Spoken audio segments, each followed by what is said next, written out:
Keď sa povie záchrana zvierat, väčšina ľudí si predstaví útulky, veterinárov alebo zranené zvieratá pri cestách.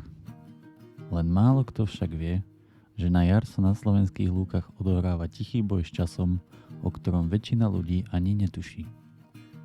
V období, keď farmári začínajú kosiť lúky, sa v tráve ukrývajú srnčatá.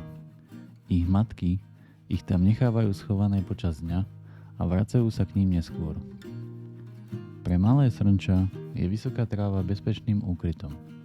Problém je, že práve tam, kde vidí bezpečie ono, prichádza často nebezpečenstvo v podobe poľnohospodárskej techniky.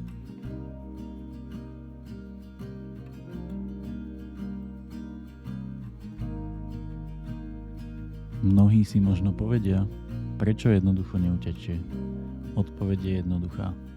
Príroda ich naučila, že keď hrozí nebezpečenstvo, najlepšou obranou je zostať nehybne ležať. Tento inštinkt funguje proti predátorom už tisíce rokov. Na traktory a moderné stroje však pripravený nie je. Práve preto vznikla myšlienka využívať trojstrelnú technológia, ktorá dnes pomáha zachraňovať životy aj tých najbezbrannejších obyvateľov našich lúk. Za každým úspešne zachráneným srnčaťom však nestojí len technika.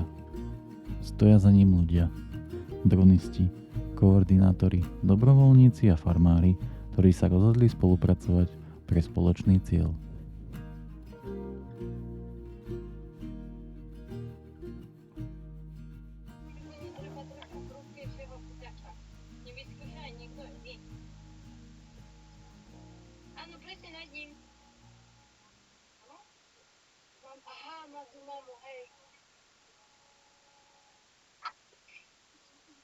Toto malo mami.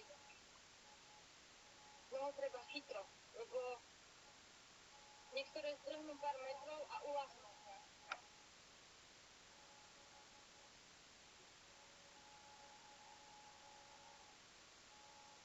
To je najbližšie. Podberák je najbližšie. Vidím ho, tu je, malinké. Ježiš, zanedánime ho.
Keď sa dnes pozeráte na tieto zábery, možno vidíte iba niekoľko minút letu dronu alebo niekoľko okamihov, počas ktorých sa podarilo nájsť malé srnča. My však za každým takýmto záberom vidíme oveľa viac. Vidíme skoré vstávanie ešte pred svitaním, dlhé hodiny plánovania, prípravy techniky, desiatky kilometrov na cestách, množstvo telefonátov, koordinácie a ľudí, ktorí sú ochotní venovať svoj voľný čas preto, aby zachránili život, ktorý väčšina ľudí nikdy ani neuvidí.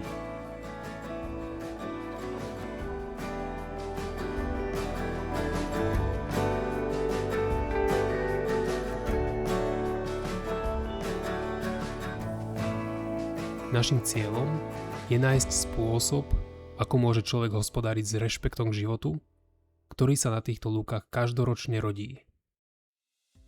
Práve preto využívame technológie trochu inak, ako je bežné. Dron s termovíziou nám dáva možnosť vidieť to, čo by ľudské oko v hustej tráve nikdy neobjavilo. Nie preto, aby sme boli silnejší ako príroda, ale preto, aby sme napravili dôsledky našej vlastnej činnosti a dali šancu tým, ktorí sa sami nedokážu zachrániť.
Možno sa niekomu bude zdať, že ide iba o jedno malé srnča.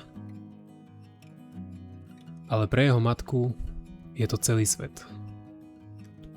A pre nás je každý zachránený život dôkazom, že aj zdanlivo malý skutok môže mať obrovský význam.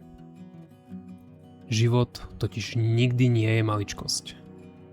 Nikdy nie je len číslom v štatistike.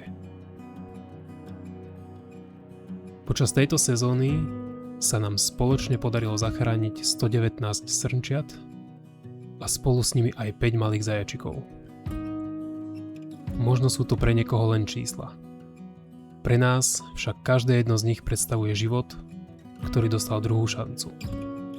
Za každým zachráneným mláďaťom je príbeh, ktorý mohol skončiť tragicky, no vďaka spoločnému úsiliu pokračuje ďalej. Je to jedna srna, ktorá neprišla o svoje mláďa. Jeden okamih, v ktorom človek nebol hrozbou, ale pomocou. A jeden dôkaz, že aj zdanlivo malý skutok môže mať obrovský význam.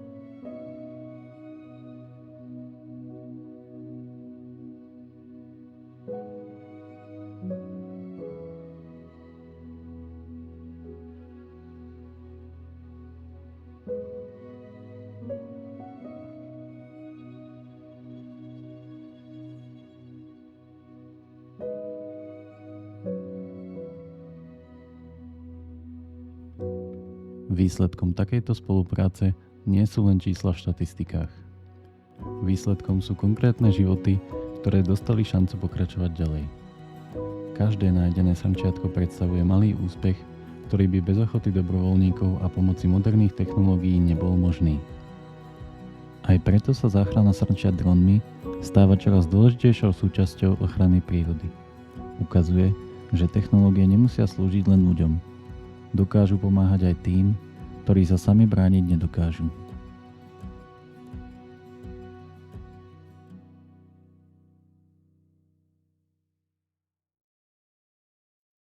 Ako predseda občianskeho združenia Hľadáme dronom cítim obrovskú hrdosť.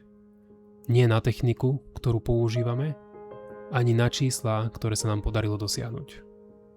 Som hrdý predovšetkým na ľudí. Na každého dobrovoľníka, ktorý bez váhania prišiel pomôcť. Na každého dronistu, ktorý venoval svoj čas, svoje skúsenosti a svoju energiu. Na všetky koordinátorky, ktorí nestáli v pozadí, ale zároveň spájali všetkých do jedného fungujúceho tímu. Na polovníkov, hospodárov a všetkých, ktorí nám dôverovali a umožnili nám robiť túto prácu. Bez vašej ochoty spolupracovať, bez vašej trpezlivosti, obetavosti a odhodlania by toto všetko zostalo iba krásnou myšlienkou. Vy ste z nej urobili skutočnosť.